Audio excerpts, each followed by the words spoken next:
जाने के बाद भी अनिका विहान का साथ दे रही है, लेकिन वो अपनी बदली हुई जिंदगी को इतनी आसानी से अपनी बीवी के सामने नहीं रखना चाहता था। वो अनिका को पाना चाहता था, उसका दिल जीतना चाहता था। अनिका, मैंने आज तक तुम्हें कुछ नहीं कहा, लेकिन आज मैं चुप नहीं बैठूंगा।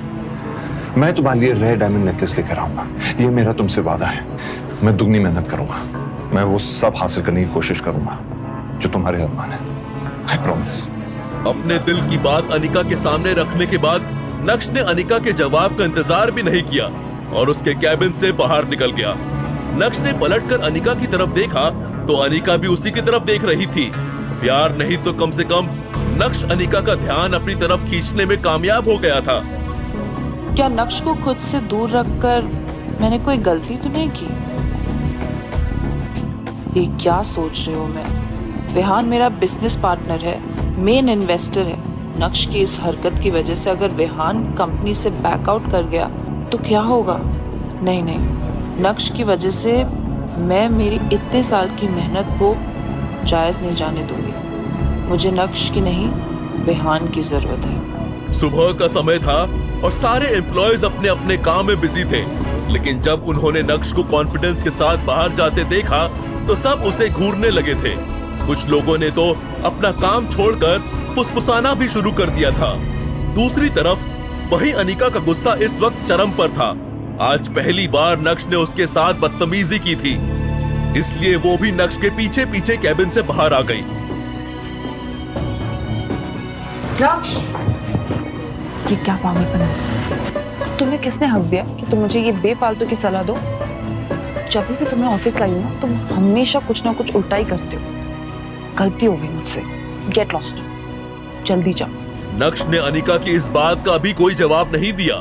वो जानता था कि वो जितना बोलेगा उतना ही अनिका का गुस्सा बढ़ता जाएगा। उसे अनिका से जो कहना था वो उसे कह चुका था। जैसे तैसे अनिका ने अपने गुस्से को दबाते हुए मामले को खत्म करने की कोशिश की, लेकिन उसे क्या पता था कि अभी तो मामले की बस शुरुआत हुई थी। अबे ओ, रुक, जाता कहाँ है? अनिका ने विहान को रोकने या फिर शांत करने की कोई कोशिश नहीं की। शायद वो भी इस तमाशे को एंजॉय करना चाहती थी। नक्श ने पहले तो अनिका के सामने विहान का भांडा फोड़ा और उसे पूरी तरह से एम्बैरस किया। उसके बाद नक्श ने अपनी ही बीवी को सलाह भी दे डाली, जो पिछले 2.5 सालों में उसने पहले कभी नहीं दी थी। लेकिन अनिका की खरी खोटी सुनने के बाद अब नक्श कोई बात नहीं करना चाहता था।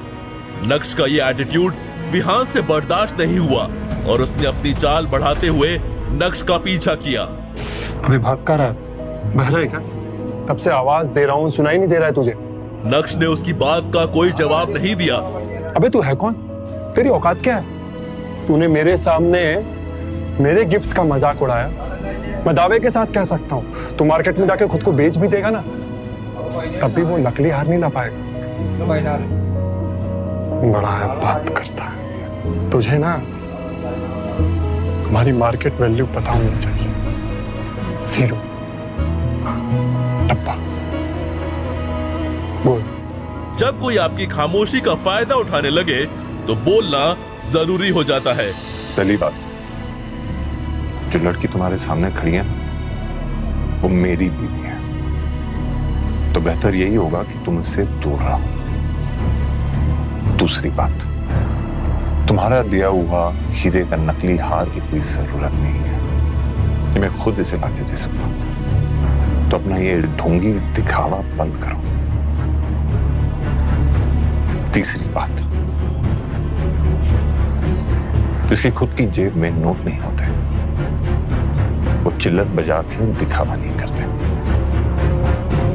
और एक बोनस बात, दोबारा इस पेन को टच किया ना तो मैं तेरा हाथ तोड़ दूंगा। नक्श ने विहान को अपने स्वैग के दर्शन करवा दिए थे। इसी के साथ नक्श ने विहान को एक बाजू ढकेला और ऑफिस से बाहर निकल गया।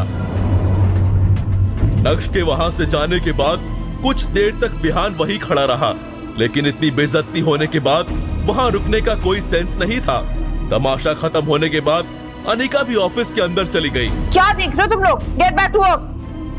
ये अंजी कॉर्पोरेशन का ऑफिस था जिसकी चेयरपर्सन अनिका थी। अपने कैबिन में जाने के बाद अनिका गुस्से से आग बबूला हो रही थी।